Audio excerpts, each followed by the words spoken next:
Online gaming ಹಾವಳಿ ತಡೆಗೆ ಸೆಪ್ಟೆಂಬರ್ನಲ್ಲಿ ಮಾರ್ಗಸೂಚಿ ಪ್ರಕಟ. ಆನ್ಲೈನ್ ಗೇಮ್ ಮಕ್ಕಳಿಗೆ ಪಿಡುಗು ಆಗಿದೆ. ಡ್ರಗ್ಸ್ ಮುಕ್ತ ರಾಜ್ಯ ಮಾಡುವ ರೀತಿಯಲ್ಲಿ ಆನ್ಲೈನ್ ಗೇಮ್ ಮುಕ್ತ ಮಾಡಬೇಕು. ಇಲ್ಲದಿದ್ರೆ ಈ ಆನ್ಲೈನ್ ಗೇಮ್ಗಳು ಯುವ ಸಮುದಾಯವನ್ನ ಮುಗಿಸುತ್ತೆ. ರಾಜ್ಯದಲ್ಲಿ ಆನ್ಲೈನ್ ಗೇಮಿಂಗ್ ಹಾವಳಿ ತಡೆಗೆ ಡಿಜಿಪಿ ಪ್ರಣಬ್ ಮೊಹಂತಿ ನೇತೃತ್ವದಲ್ಲಿ ರಚನೆ ಮಾಡಲಾಗಿರುವ ಸಮಿತಿ ಸೆಪ್ಟೆಂಬರ್ನಲ್ಲಿ ವರದಿ ನೀಡಲಿದೆ. ವರದಿಯ ಆಧಾರದಲ್ಲಿ ನಿಯಮ ರೂಪಿಸಲಾಗುವುದು ಅಂತ ಗೃಹ ಸಚಿವ ಡಾಕ್ಟರ್ ಜಿ ಪರಮೇಶ್ವರ್ ಅವರು ಹೇಳಿದ್ದಾರೆ.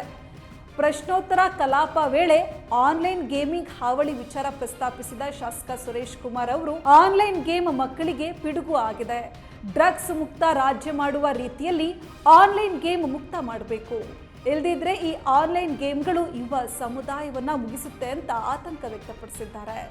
ಸಮಾಜದ ಸ್ವಾಸ್ಥ್ಯ ಕಾಪಾಡಲು ಯುವ ಸಮುದಾಯದ ರಕ್ಷಣೆಗೆ ಆನ್ಲೈನ್ ಗೇಮ್ ನಿರ್ಬಂಧ ಅಗತ್ಯವಿದ್ದು, ಸುಪ್ರೀಂ ಕೋರ್ಟ್ನಲ್ಲಿ ಇರುವ ಈ ಸಂಬಂಧದ ಪ್ರಕರಣವನ್ನ ಶೀಘ್ರ ವಿಲೇವಾರಿ ಮಾಡಲು ರಾಜ್ಯ ಸರ್ಕಾರ ಕ್ರಮ ಕೈಗೊಳ್ಳಬೇಕು, ಮಕ್ಕಳನ್ನ ಕಾಪಾಡಬೇಕು ಅಂತ ಆಗ್ರಹಿಸಿದ್ದಾರೆ.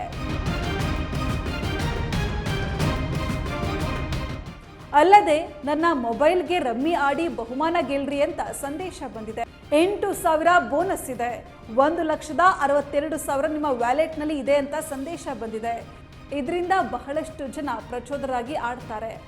ಅಲ್ಲದೆ ಪ್ರಖ್ಯಾತ ಕ್ರೀಡಾಪಟುಗಳು ಜಾಹೀರಾತಿನಲ್ಲಿ ಕಾಣಿಸಿಕೊಳ್ತಾರೆ ಅಂತ ಹೇಳಿದ್ರು. ಇದಕ್ಕೆ ಉತ್ತರಿಸಿದ ಸಚಿವ ಪರಮೇಶ್ವರ್ ಅವರು, ಯುವಕರ ಭವಿಷ್ಯ ಹಾಳು ಮಾಡುವ ವಿಚಾರದಲ್ಲಿ ಆನ್ಲೈನ್ ಗೇಮ್ಗಳು ಮಾದಕ ವ್ಯಸನಕ್ಕಿಂತ ಹೆಚ್ಚು ಹಾನಿ ಮಾಡ್ತಾ ಇವೆ. ಇದರ ನಿಯಂತ್ರಣಕ್ಕಾಗಿ 2021ರಲ್ಲಿ ಪೊಲೀಸ್ ಕಾಯ್ದೆಗೆ ತಿದ್ದುಪಡಿ ತರಲಾಗಿದೆ. ತಿದ್ದುಪಡಿ ಕಾಯ್ದೆಗೆ ಅಖಿಲ ಭಾರತ ಗೇಮಿಂಗ್ ಒಕ್ಕೂಟ ನ್ಯಾಯಾಲಯದಲ್ಲಿ ತಡೆಯಾಜ್ಞೆ ತಂದಿದೆ. 2022ರಲ್ಲಿ ಈ ತಿದ್ದುಪಡಿ ಕಾಯ್ದೆ ರದ್ದಾಗಿದೆ. ಅದನ್ನ ಪ್ರಶ್ನಿಸಿ ಸುಪ್ರೀಂ ಕೋರ್ಟ್ನಲ್ಲಿ ರಾಜ್ಯ ಸರ್ಕಾರ ಮೇಲ್ಮನವಿ ಸಲ್ಲಿಸಿದೆ ಅಂತ ಹೇಳಿದ್ರು. ಕಂಪ್ಯೂಟರ್, ಮೊಬೈಲ್ ಆಪ್, ಎಲೆಕ್ಟ್ರಾನಿಕ್ಸ್ ಉಪಕರಣಗಳನ್ನು ಬಳಸಿ ಆನ್ಲೈನ್ ಗೇಮ್ ಆಡೋದನ್ನ ಕಾಯ್ದೆ ವ್ಯಾಪ್ತಿಗೆ ತರಲಾಗಿದೆ. ಕಳೆದ ಏಪ್ರಿಲ್ 8ರಂದು ಆನ್ಲೈನ್ ಗೇಮ್ ನಡೆಸುವವರ ಸಭೆ ನಡೆಸಿ ನಿಯಂತ್ರಣ ಮಾಡುವ ಬಗ್ಗೆ ಚರ್ಚೆ ಮಾಡಲಾಗಿತ್ತು. ಅವರು ಒಪ್ಪಿದ್ದಾರೆ. ಈಗಾಗಲೇ IPS ಅಧಿಕಾರಿ ನೇತೃತ್ವದಲ್ಲಿ ಸಮಿತಿ ರಚನೆ ಆಗಿದ್ದು, ಸೆಪ್ಟೆಂಬರ್ನಲ್ಲಿ ಸಮಿತಿ ವರದಿ ಬರಲಿದೆ. ಆನ್ಲೈನ್ ಗೇಮ್ ನಿಯಂತ್ರಿಸಲು ಸಮಿತಿ ಮಾಡುವ ಶಿಫಾರಸು ಆಧರಿಸಿ ಕ್ರಮ ಕೈಗೊಳ್ಳಲಾಗುವುದು. ಆನ್ಲೈನ್ ಗೇಮ್ ನಿಯಂತ್ರಿಸಲು ಬದ್ಧವಾಗಿದೆ ಅಂತ ಮಾಹಿತಿ ನೀಡಿದ್ದಾರೆ.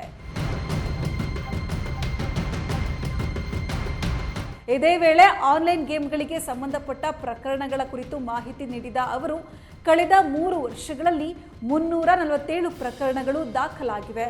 2025ರ ಜುಲೈ ಅಂತ್ಯಕ್ಕೆ 159 ಪ್ರಕರಣಗಳು ದಾಖಲಾಗಿವೆ ಅಂತ ವಿವರಿಸಿದರು. ಬಳಿಕ ಮಧ್ಯಪ್ರವೇಶಿಸಿ ಮಾತನಾಡಿದ ಸಚಿವ ಪ್ರಿಯಾಂಕ್ ಖರ್ಗೆ, ಫ್ಯಾಂಟಸಿ ಕ್ರೀಡೆಯನ್ನ ಕೌಶಲ್ಯವೆಂದು ಪರಿಗಣಿಸಲಾಗಿದೆ.